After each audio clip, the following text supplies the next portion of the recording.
Dear students, ethics is the branch of social science that deals with what is right and what is wrong. Today, in this class, we are going to cover the topic marketing ethics.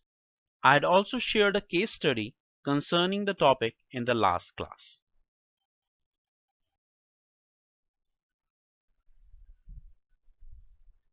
Law classes may have given you a tough time, but as far as instructors are concerned, it's ethics classes that are tougher to teach.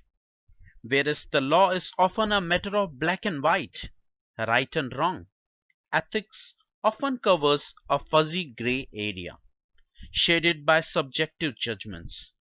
It is very subjective concept and its boundaries may change as per situation.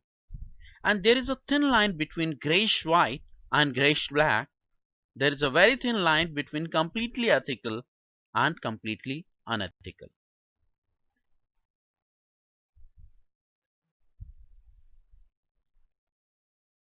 These were the major sources which were used while making this presentation, although this is not the comprehensive list.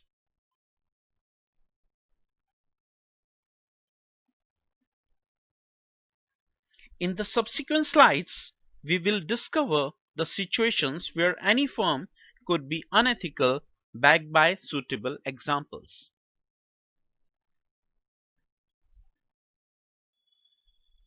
Many of us face an endless stream of ethical dilemma at work.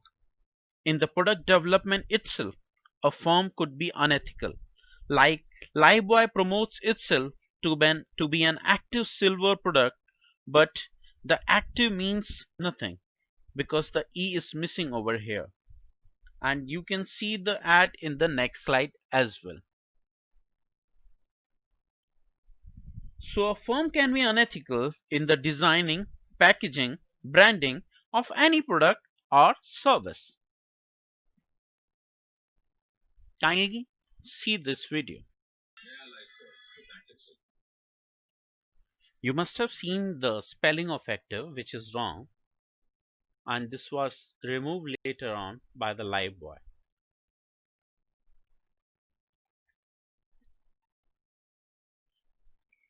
Concealing dark sides or side effects of the products or services. It includes hiding the ugly truth about the products. Leaving out the pertinent details from the story is just as bad as lying. Of course, you want to put the best foot forward, but you can't hide information that could put customers at risk. Like in this case, it is not possible to come up with an environmental friendly cracker. Of course, you can reduce its adverse effects, but can't make it environment friendly. You can enjoy this cartoon also.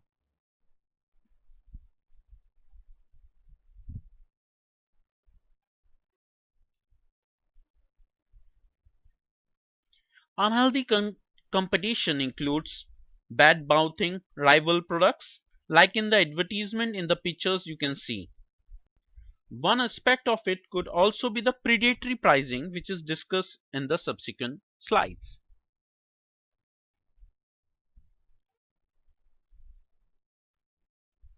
It could be making false or descriptive comparisons about a rival product. As you can see here in this slide very well. Knocking down the competition. There is a difference between beating the competition and beating down the competitors. The latter is not admirable marketing behavior.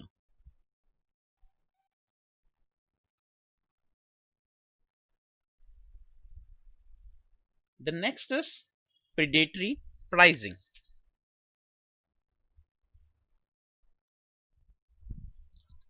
Predatory pricing is the pricing of goods or services at such a low level that other firms cannot compete and are forced to leave the market.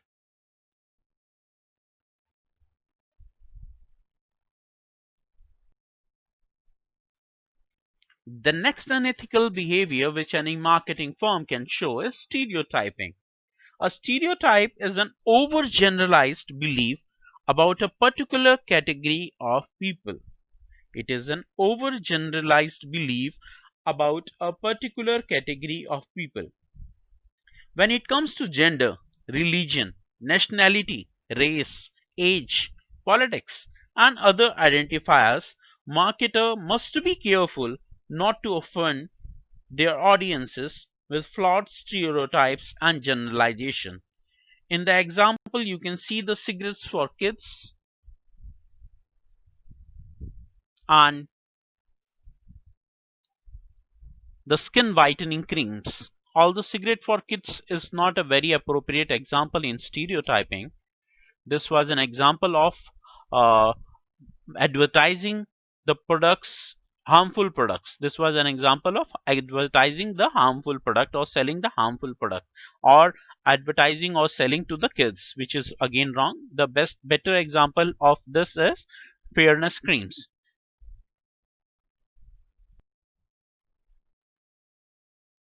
In this picture, you can see how the ad is objectifying a specific gender. They are comparing a woman with a carpet. You can see this advertisement, and this advertisement is also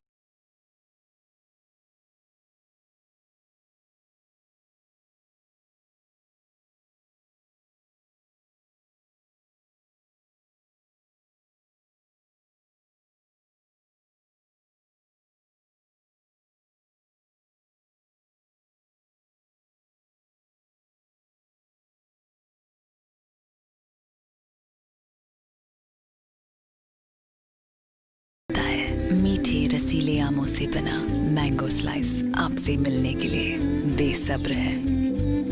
mango slice, pure mango pleasure.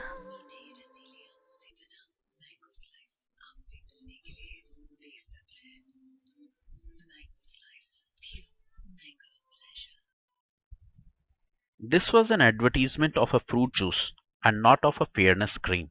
Therefore, this ad also objectifies a particular gender, like in last example. Exploiting emotions.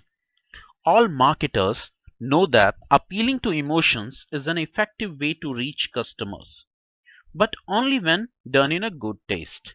Ethical marketers sympathize with emotions, while unethical ones exploit them. Please watch an advertisement explaining it as well. आज तुम्हारी लंबाई नापी जाएगी। हाथ touch कर दे sir से। चलो अब इसे मार्क कर देते हैं। ओ पापा, हाँ वो खराब हो जाएगी तो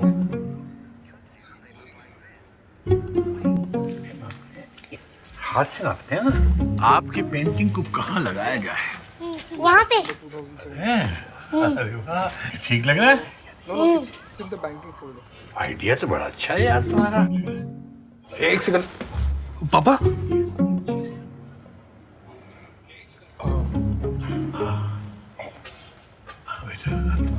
बेटा कील नहीं लगाते, इसको यहीं रख देते हैं, अच्छी लग रही है। ठीक है चलो चलो चलो चलो।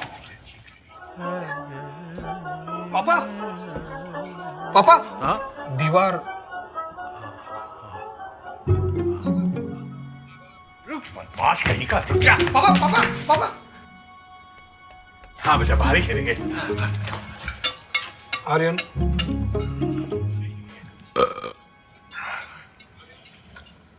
ज्यादा खा लिया लगता है।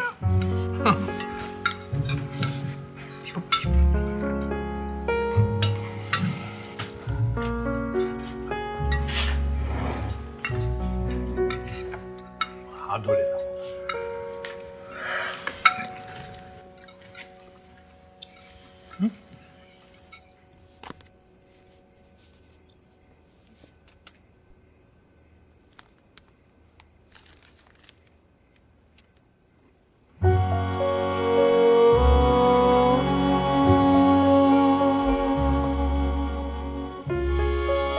आओ चलो फोटो लेते हैं। हाँ गुड आइडिया, चलो चलो आ मैं जाओ। कहाँ बैठूं? सागर तुम्हें पास बैठ।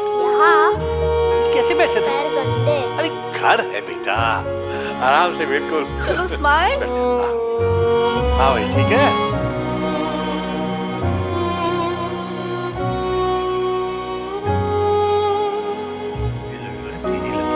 हर 3 महीने में बढ़ रही है, चक्कर क्या है? यहाँ कराओ। चलो अब हट जाओ यहाँ से, उधर खड़े जा। अब बार कैसे किया जाए? ये लीजिए। देखिए बेटा। कोई नहीं पापा।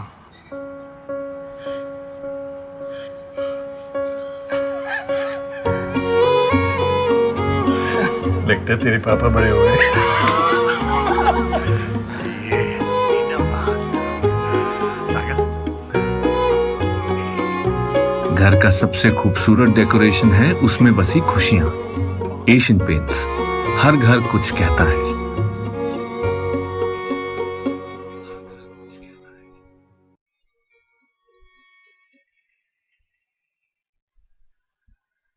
Yes, as in the first slide I discussed that there is a thin line between what is ethical and what is unethical, and this ad was showing the emotional aspect of a relationship in the advertisement. Now it's up to us at what level the companies are using ethics using the emotions ethically, and at what level they are using the emotions unethically. Although I believe that was an ethical aspect of the advertisement only shown in this advertisement, and we need to notice that almost all the companies these days are focusing on this particular emotional aspect of the products. Next is plagiarizing the content. We all learn this in our school, so it goes without saying that you can't steal words from another's mouth. That includes marketing messages from sales scripts to the blog spots.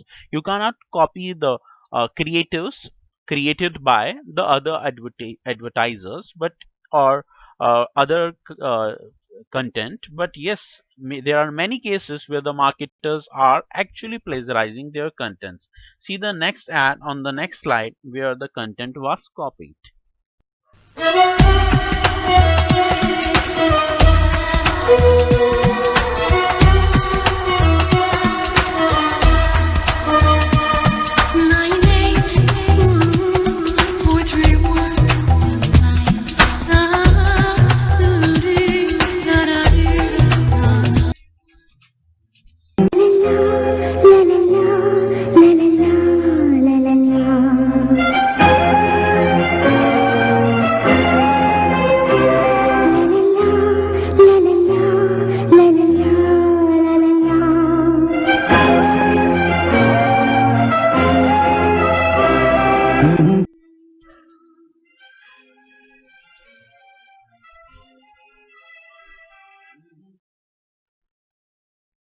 In the previous video, the idea had copied their color tune or the tune from the song of a movie written by Ilayaraja.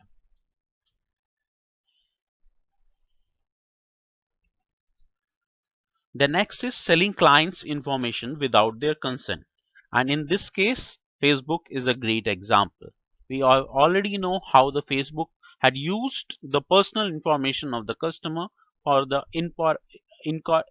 inappropriately for their personal gain.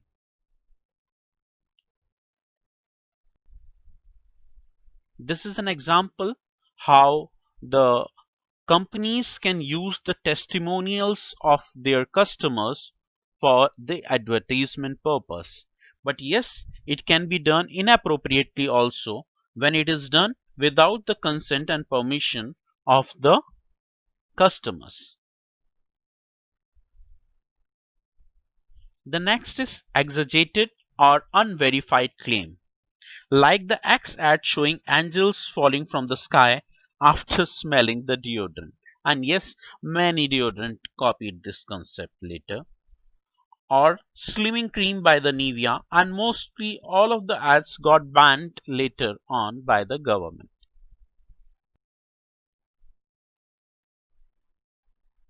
Giving misleading information could be a form of unethical practice, like the ad of claiming fastest network was ordered to be pulled down by the regulatory authorities. And in this case, it was Advertising Standard Councils of India, ASCI, and this ad was of Airtel. Not treating their marketing and sales employee well can also be an unethical practice. I just need you people to just go through these words. You can pause the video and read these words as well. These are some of the ethical trade practices, and if the company is not following these practices, then it is unethical trade practices. Surrogate advertisement. What do you mean by surrogate advertisement? Surrogate advertising is a form of advertising which is used to promote banned products like cigarettes and alcohol in the disguise of another product. This type of advertising use products of fairly close category as club soda, mineral water in case of alcohol, and or it can be completely different categories such as music CDs, etc. Like is in this case, officer's choice chips are there, and there was a case by Pierce Brosnan also, when Pan Bahar used him for making an surrogate advertisement.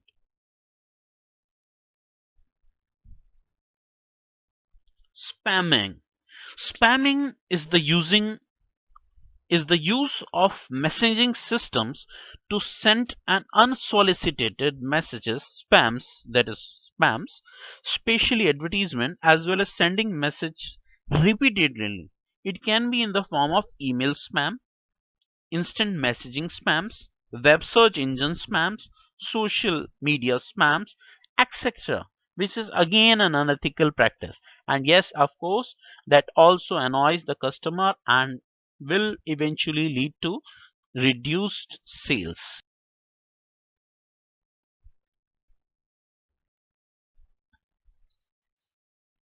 Selling and advertising harmful products. Like in this case, the shampoos and skincare products, or the Chinese toys made up of poor quality plastics, are spoiling the health of the customers and the environment. The next is pressurized tactic. For an example, some firms use pressure tactics to persuade customers to buy their products, inciting fear or applying unnecessary pressure. Limited time offers are notorious for the latter, although the offer runs throughout the year. You can read this for the pressure tactic. This price is a limited time offer. If you don't buy it now, you might have to pay much more to buy it later, because the offer will end up in 2 days time and the prices will go up.